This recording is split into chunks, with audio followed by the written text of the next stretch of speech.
René Guénon, L'homme et son devenir selon le Vedanta. Chapitre 21. Le voyage divin de l'être en voie de libération. La suite du voyage symbolique accompli par l'être dans son processus de libération graduelle depuis la terminaison de l'artère coronale, Sushumna, communiquant constamment avec un rayon du soleil spirituel jusqu'à sa destination finale, s'effectue en suivant la voie qui est marquée par le trajet de ce rayon parcouru en sens inverse, suivant sa direction réfléchie, jusqu'à sa source, qui est cette destination même. Cependant, si l'on considère qu'une description de ce genre peut s'appliquer aux états posthumes parcourus successivement d'une part par les êtres qui obtiendront la délivrance à partir de l'état humain, et d'autre part par ceux qui, après la résorption de l'individualité humaine, auront au contraire à passer dans d'autres états de manifestation individuelle, il devra y avoir deux itinéraires différents correspondant à ces deux cas. Il est dit en effet que les premiers suivent la voie des dieux, Devayana, tandis que les seconds suivent la voie des ancêtres, Pitriyana. Ces deux itinéraires symboliques sont résumés dans le passage suivant de la Bhagavad Gita. Ouvrez les guillemets. À quel moment ceux qui tendent à l'union, sans l'avoir effectivement réalisée, quittent l'existence manifestée soit sans retour, soit pour y revenir, je vais te l'enseigner, ô Bharata. Feu, lumière, jour, lune croissante, semestre ascendant du soleil vers le nord. C'est sous ces signes lumineux que vont à Brahma ces hommes qui connaissent Brahma. Fumée, nuit, lune décroissante, semestre descendant du soleil vers le sud. C'est sous ces signes d'ombre qu'ils vont à la sphère de la lune. Littéralement, atteignent la lumière lunaire, pour revenir ensuite à de nouveaux états de manifestation. Ce sont les deux voies permanentes, l'une claire, l'autre obscure. Ce sont les deux voies permanentes, l'une claire, l'autre obscure, du monde manifesté, Jagat. Par l'une, il n'est pas de retour du non manifesté au manifesté. Par l'autre, on revient en arrière dans la manifestation. Fermez les guillemets. Le même symbolisme est exposé avec plus de détails en divers passages du Veda. Et d'abord, pour ce qui est du Pitriyana, nous ferons seulement remarquer qu'il ne conduit pas au-delà de la sphère de la lune, de sorte que par là, l'être n'est pas libéré de la forme, c'est-à-dire de la condition individuelle entendue dans son sens le plus général, puisque comme nous l'avons déjà dit, c'est précisément la forme qui définit l'individualité comme telle. Suivant les correspondances que nous avons indiquées plus haut, cette sphère de la Lune représente la mémoire cosmique. C'est pourquoi elle est le séjour des Pitris, c'est-à-dire des êtres du cycle antécédent, qui sont considérés comme les générateurs du cycle actuel, en raison de l'enchaînement causal dont la succession des cycles n'est que le symbole. Et c'est de là que vient la dénomination du Pitriyana, tandis que celle du Devayana désigne naturellement la voie qui conduit vers les états supérieurs de l'être, donc vers l'assimilation à l'essence même de la lumière intelligible. C'est dans la sphère de la Lune que se dissolvent les formes qui ont accompli le cours complet de leur développement. Et c'est là aussi que sont contenus les germes des formes non encore développées, car pour la forme comme pour toute autre chose, le point de départ et le point d'aboutissement se situent nécessairement dans le même ordre d'existence. Pour préciser davantage ces considérations, il faudrait pouvoir se référer expressément à la théorie des cycles, mais il nous suffit de redire ici que chaque cycle étant en réalité un état d'existence, la forme ancienne que quitte un être non affranchi de l'individualité et la forme nouvelle dont il se revêt appartient forcément à deux états différents. Le passage de l'un à l'autre s'effectuant dans la sphère de la Lune où se trouve le point commun aux deux cycles. Car un être, quel qu'il soit, ne peut pas passer deux fois par le même état, ainsi que nous l'avons expliqué ailleurs en montrant l'absurdité des théories réincarnationnistes inventées par certains occidentaux modernes. Nous insisterons un peu plus sur le Devayana, qui se rapporte à l'identification effective du centre de l'individualité, où toutes les facultés ont été précédemment résorbées dans l'âme vivante, Jivatma, avec le centre même de l'être total, résidence de l'universel Brahma. Le processus dont il s'agit ne s'applique donc, nous le répétons, qu'au cas où cette identification n'a pas été réalisée pendant la vie terrestre, ni au moment même de la mort. Lorsqu'elle est accomplie d'ailleurs, il n'y a plus d'âme vivante distincte du soi, puisque l'être est désormais sorti de la condition individuelle. Cette distinction, qui n'a jamais existé qu'en mode illusoire, illusion qui est inhérente à cette condition même, cesse pour lui dès lors qu'il atteint la réalité absolue. L'individualité disparaît avec toutes les déterminations limitatives et contingentes, et la personnalité seule demeure dans la plénitude de l'être, contenant en soi principalement toutes ses possibilités à l'état permanent et non manifesté. Suivant le symbolisme védique, tel que nous le trouvons dans plusieurs textes des Upanishads, l'être qui accomplit le Devayana ayant quitté la terre, Bhu, c'est-à-dire le monde corporel ou le domaine de la manifestation grossière, est d'abord conduit à la lumière, Archis, par laquelle il faut entendre ici le royaume du feu, Tejas, dont le régent est Agni, appelé aussi Vaishvanara, dans une signification spéciale de ce nom. Il faut bien remarquer d'ailleurs que, quand nous rencontrons dans l'énumération de ces stades successifs la désignation des éléments, celle-ci ne peut être que symbolique, puisque les bhutas appartiennent tous proprement au monde corporel, qui est représenté tout entier par la terre, laquelle, en tant qu'élément, est Prithvi. Il s'agit donc en réalité de différentes modalités de l'état subtil. Du royaume du feu, l'être est conduit aux divers domaines des régents, Devatas, déités, ou distributeurs du jour, de la demi-lunaison claire, période croissante ou première moitié du mois lunaire, des 6 mois d'ascension du soleil vers le nord et enfin de l'année, tout ceci devant s'entendre de la correspondance de ces divisions du temps, les moments dont parle la Bhagavad Gita, transposés analogiquement dans les prolongements extracorporels de l'état humain, et non de ces divisions elles-mêmes, qui ne sont littéralement applicables qu'à l'état corporel. De là, il passe au royaume de l'air, Vayu, dont le régent, désigné par le même nom, le dirige du côté de la sphère du soleil, Surya ou Aditya, à partir de la limite supérieure de son domaine, par un passage comparé au moyeu de la roue d'un chariot, c'est-à-dire à un axe fixe autour duquel s'effectue la rotation ou la mutation de toutes les choses contingentes. Il ne faut pas oublier que Vayu étant essentiellement le principe mouvant, mutation à laquelle l'être va échapper désormais. Il passe ensuite dans la sphère de la lune, Chandra ou Soma, où il ne reste pas comme celui qui a suivi le Pitriyana, mais dont il monte à la région de l'éclair, Vidyut, au-dessus de laquelle est le royaume de l'eau, Ap,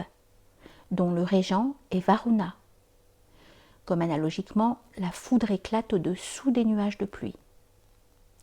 Il s'agit ici des eaux supérieures ou célestes, représentant l'ensemble des possibilités informelles, par opposition aux eaux inférieures, qui représentent l'ensemble des possibilités formelles. Il ne peut plus être question de ces derniers dès que l'être a dépassé la sphère de la Lune, puisque celle-ci est, comme nous le disions tout à l'heure, le milieu cosmique où s'élaborent les germes de toute la manifestation formelle. Enfin, le reste du voyage s'effectue par la région lumineuse intermédiaire, Antariksha, dont il a été parlé précédemment dans la description des 7 membres de Vaishvanara, mais avec une application quelque peu différente, qui est le royaume d'Indra, et qui est occupé par l'éther, Akasha, représentant ici l'état primordial d'équilibre indifférencié. Jusqu'au centre spirituel où réside Prajapati, le seigneur des êtres produits, qui est, comme nous l'avons déjà indiqué, la manifestation principielle et l'expression directe de Brahma par rapport au cycle total ou au degré d'existence auquel appartient l'état humain, car celui-ci doit être encore envisagé ici, bien qu'en principe seulement, comme étant l'être ou l'état pris à son point de départ et avec lequel, même sorti de la forme ou de l'individualité, il garde certains liens tant qu'il n'a pas atteint l'état absolument inconditionné, c'est-à-dire tant que la délivrance, pour lui, n'est pas pleinement effective. Il existe dans les divers textes où il est décrit le voyage divin quelques variations, d'ailleurs peu importantes et plus apparentes que réelles au fond, quant au nombre et à l'ordre d'énumération des stations intermédiaires. Mais l'exposé qui précède est celui qui résulte d'une comparaison générale de ces textes, et ainsi il peut être regardé comme la stricte expression de la doctrine traditionnelle sur cette question. Du reste, notre intention n'est pas de nous étendre outre mesure sur l'explication plus détaillée de tout ce symbolisme, qui est somme toute assez clair par lui-même dans son ensemble, pour quiconque a tant soit peu l'habitude des conceptions orientales. Nous pourrions même dire des conceptions traditionnelles sans restriction, et de leurs modes généraux d'expression. Son interprétation se trouve d'ailleurs encore facilitée par toutes les considérations que nous avons déjà exposées, et où l'on aura rencontré un assez grand nombre de ces transpositions analogiques qui constituent le fond de tout symbolisme. Ce que nous rappellerons seulement une fois de plus, au risque de nous répéter, et parce que c'est tout à fait essentiel pour la compréhension de ces choses, c'est ceci. Il doit être bien entendu que lorsqu'il est question par exemple des sphères du Soleil et de la Lune, il ne s'agit jamais du Soleil et de la Lune en tant qu'astres visibles, qui appartiennent simplement au domaine corporel, mais bien des principes universels que ces astres représentent en quelque façon dans le monde sensible, ou tout au moins de la manifestation de ces principes à des degrés divers, en vertu des correspondances analogiques qui relient entre eux tous les états de l'être. En effet, les différents mondes, lokas, sphères planétaires et royaumes élémentaires, qui sont décrits symboliquement, mais symboliquement seulement, puisque l'être qui les parcourt n'est plus soumis à l'espace, comme autant de régions, ne sont en réalité que des états différents. Et ce symbolisme spatial, de même que le symbolisme temporel qui sert notamment à exprimer la théorie des cycles, est assez naturel et d'un usage assez généralement répandu pour ne pouvoir tromper que ceux qui sont incapables de voir autre chose que le sens le plus grossièrement littéral. Ceux-là ne comprendront jamais ce qu'est un symbole, car leurs conceptions sont irrémédiablement bornées à l'existence terrestre et au monde corporel, où, par la plus naïve des illusions, ils veulent enfermer toute réalité. La possession effective des états dont il s'agit peut être obtenue par l'identification avec les principes qui sont désignés comme leurs régents respectifs, identification qui, dans tous les cas, s'opère par la connaissance, à la condition que celle-ci ne soit pas simplement théorique. La théorie ne doit être regardée que comme la préparation, d'ailleurs indispensable, de la réalisation correspondante. Mais pour chacun de ces principes considérés en particulier et isolément, les résultats d'une telle identification ne s'étendent pas au-delà de son propre domaine, de sorte que l'obtention de tels états, encore conditionnés, ne constitue qu'une étape préliminaire, une sorte d'acheminement, dans le sens que nous avons précisé plus haut et avec les restrictions qu'il convient d'apporter à une semblable façon de parler, vers l'identité suprême, but ultime atteint par l'être dans sa complète et totale universalisation, et dont la réalisation, pour ceux qui ont à accomplir préalablement le Devayana, peut ainsi, qu'il a été dit précédemment, être différée jusqu'au Pralaya, le passage de chaque stade en suivant ne devenant possible que pour l'être qui a obtenu le degré correspondant de connaissance effective. Donc dans le cas envisagé présentement, et qui est celui de Kramamukti, l'être jusqu'au Pralaya peut demeurer dans l'ordre cosmique et ne pas atteindre la possession effective d'états transcendants, en laquelle consiste proprement la vraie réalisation métaphysique. Mais il n'en a pas moins obtenu dès lors, et du fait même qu'il a dépassé la sphère de la Lune, c'est-à-dire qu'il est sorti du courant des formes, cette immortalité virtuelle que nous avons définie plus haut. C'est pourquoi le centre spirituel dont il a été question n'est encore que le centre d'un certain état ou d'un certain degré d'existence, celui auquel appartenait l'être en tant qu'humain et auquel il continue d'appartenir d'une certaine façon puisque sa totale universalisation en mode supra-individuel n'est pas actuellement réalisée. Et c'est aussi pourquoi il a été dit que, dans une telle condition, les entraves individuelles ne peuvent être encore complètement détruites. C'est très exactement à ce point que s'arrêtent les conceptions que l'on peut dire proprement religieuses, qui se réfèrent toujours à des extensions de l'individualité humaine, de sorte que les états qu'elles permettent d'atteindre doivent forcément conserver quelque rapport avec le monde manifesté, même quand ils le dépassent, et ne sont point ces états transcendants auxquels il n'est pas d'autre accès que par la connaissance métaphysique pure. Ceci peut s'appliquer notamment aux états mystiques, et pour ce qui est des états posthumes, il y a précisément la même différence entre l'immortalité ou le salut, entendu au sens religieux, le seul qu'envisagent d'ordinaire les occidentaux, et la délivrance, qu'entre la réalisation mystique et la réalisation métaphysique accomplie pendant la vie terrestre. On ne peut donc parler ici, en toute rigueur, que d'immortalité virtuelle, et comme aboutissement ultime, de réintégration en mode passif. Ce dernier terme échappe d'ailleurs au point de vue religieux, tel qu'on l'entend communément. Et pourtant, c'est par là seulement que se justifie l'emploi qui est fait du mot immortalité, dans un sens relatif, et que peut s'établir une sorte de rattachement ou de passage de ce sens relatif au sens absolu et métaphysique, où le même terme est pris par les orientaux. Tout cela d'ailleurs ne nous empêche pas d'admettre que les conceptions religieuses sont susceptibles d'une transposition par laquelle elles reçoivent un sens supérieur et plus profond, et cela parce que ce sens est aussi dans les écritures sacrées, sur lesquelles elles reposent. Mais par une telle transposition, elles perdent leur caractère spécifiquement religieux, parce que ce caractère est attaché à certaines limitations, hors desquelles on est dans l'ordre métaphysique pur. D'autre part, une doctrine traditionnelle qui, comme la doctrine hindoue, ne se place pas au point de vue des religions occidentales, n'en reconnaît pas moins l'existence des états qui sont envisagés plus spécialement par ces dernières. Il doit forcément en être ainsi dès lors que ces états sont effectivement des possibilités de l'être. Mais elle ne peut leur accorder une importance égale à celle que leur donnent les doctrines qui ne vont pas au-delà. La perspective, si l'on peut dire, changeant avec le point de vue. Et parce qu'elle les dépasse, elle les situe à leur place exacte dans la hiérarchie totale. Ainsi, quand il est dit que le terme du voyage divin est le monde de Brahma, Brahmaloka, ce dont il s'agit n'est pas immédiatement du moins le suprême Brahma, mais seulement sa détermination comme Brahma, lequel est Brahma qualifié, Saguna, et comme tel considéré comme effet de la volonté productrice, Shakti, du principe suprême, Karya Brahma. Lorsqu'il est question ici de Brahma, il faut le considérer en premier lieu comme identique à Hiranyagarbha, principe de la manifestation subtile, donc de tout le domaine de l'existence humaine dans son intégralité. Et en effet, nous avons dit précédemment que l'être qui a obtenu l'immortalité virtuelle se trouve pour ainsi dire incorporé par assimilation à Hiranyagarbha. Et cet état dans lequel il peut demeurer jusqu'à la fin du cycle, pour lequel seulement Brahma existe comme Hiranyagarbha, est ce qu'on envisage le plus ordinairement comme le Brahmaloka.